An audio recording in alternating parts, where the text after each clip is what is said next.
Bà sư sẽ đây tạo khnéនៅក្នុងវីដេអូនេះយើងមកសិក្សាអំពីសំឡេងរបស់វាយ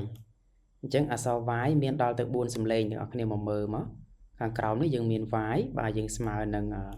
សំឡេងយៈបាទយើងស្មើនឹងស្រៈអ៊ីយើងស្មើនឹងស្រៈអ៊ីហើយចុងក្រោយនេះគឺស្រៈអាយទាំងអស់គ្នាជឿបងប្អូនគ្នាមកមើលពាក្យឧទាហរណ៍របស់យើងមួយចំនួនបងប្អូនគ្នាមើលពាក្យទី1នេះបាទវាយនេះយៈ AR នេះស្រៈអាណាបងប្អូនគ្នា D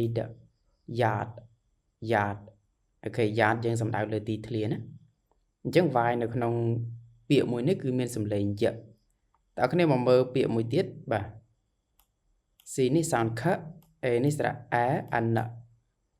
D d អូខេវាយនេះស្រៈ e ណាអញ្ចឹងយើងអានថា k a n can d e d candy candy